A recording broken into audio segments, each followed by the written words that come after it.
everyone, this is Molly, the Adult Services Librarian at the Goffstown Public Library, and I wanted to share an interesting event that we're hosting here at the second floor location of the library. We're going to be having a program about Bigfoot in the Granite State. So a researcher named Alexandra Petovka is going to be here, and he is going to teach us all about his experiences hunting for Bigfoot in New Hampshire. This program is intended for adults and teens, so please come to the library on Tuesday, November 12th at 6 p.m.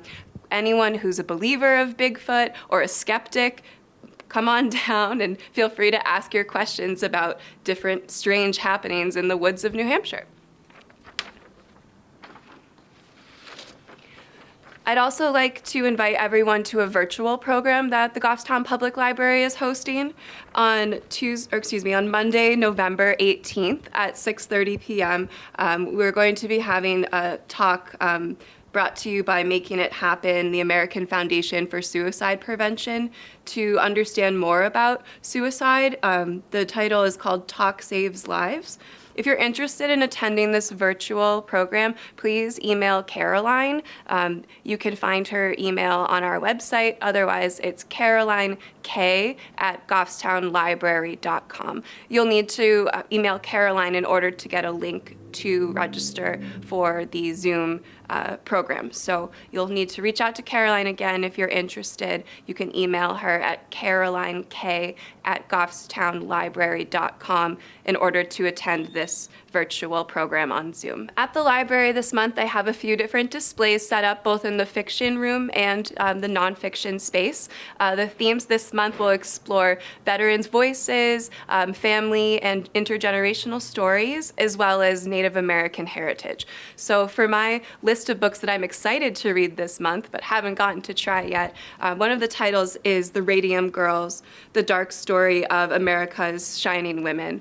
A little bit about this book is that the Radium Girls were female factory workers who contracted radiation poisoning from painting watch dials with luminescent paints during the World War I era. So it's a bit of a tragic story about these female factory workers. It's going to be on display in the nonfiction area on the second floor of the library if you're interested, along with other titles that remember those who served. So thank you for your service.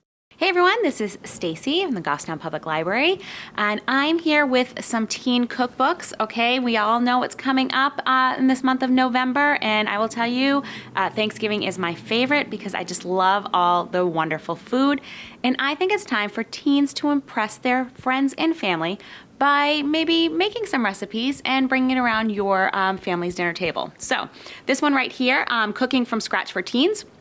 You can find great recipes about making, how about homemade bread in 1 hour, the easiest apple pie, bring a little dessert with you, and perfect roasted vegetables. All sound good for that holiday meal. And this one over here, How to Cookbook for Teens, fluffy mashed potatoes and sweet potato casserole. So all of these are recipes in here are things that I think your friends and family might love for the holiday dinner, or dinner anytime, just a Friendsgiving day.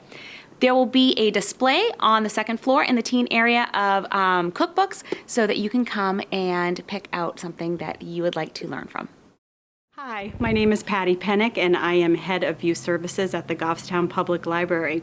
Today I wanted to talk to you about something I think is super exciting happening in the children's room, and that is the way that we organize picture books for visitors and patrons to peruse and to select what they'd like to bring home. Currently, picture books are alphabetized by author's last name strictly down the line, regardless of what the content of the book is. We are shifting to what we call a neighborhood system. So essentially, we have read and categorized every book in the picture book collection into one of 12 categories, and I'll go over those very quickly in a moment. Each category will then be shelved together. Within that neighborhood, that category, the books will be shelved by author's last name, as they currently are, but we're essentially chunking down the books into like topics. So as an example, we have a lovely little chart here, which will be in the children's room when you come to visit us. These are the colors, a different color for each section. The neighborhoods are holidays. All the holiday books are together.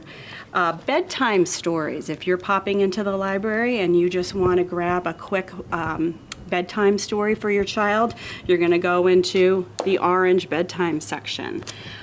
Concepts. This neighborhood includes books that talk about alphabet books, number books, wordless picture books. What else? Oh, I Spy, which are very, very popular books. We also have our favorite authors neighborhood, and you'll find, classic and new authors that are super popular, like Eric Carle, Jan Brett, authors of that nature. Our growing up neighborhood, this is a pretty big one. It deals with all those big feelings growing up, emotions, school, new siblings, separating from people we love, things like that. Nature, also a big neighborhood. Anything to do with space, dinosaurs, and animals. Pet pals. We all love our little pets, whether it's a turtle or a kitty cat or a dog. Any stories to do with pets will be in the Pet Pals neighborhood. Things that go, boats, trains, airplanes, anything, buses, things like that. Timeless tales and magic, so fractured fairy tales, retelling of old stories. We probably have about 5 different versions of the Three Little Pigs. Treasured friends. This is where all those favorite characters, Curious George, Bluey, who's super popular right now, Madeline, they're all, any Disney books are going to be in the Treasured Friends category. And then one of my personal favorites, and I'm really excited to see how the public enjoys this neighborhood, it's called History Hunters. I found that when I was going through all the picture books, there were quite a large number of books, about 100, I think, that were actually rooted in fact. And I thought that was kind of fun to have a section about stories that were based on true events. And then last but not least, the stories category neighborhood, where all the books that don't neatly fit into one of those mentioned neighborhoods will be located. So please come check it out. It's still a little bit of a work in progress, but I would say by the end of November, it will be 100%. Thanks so much.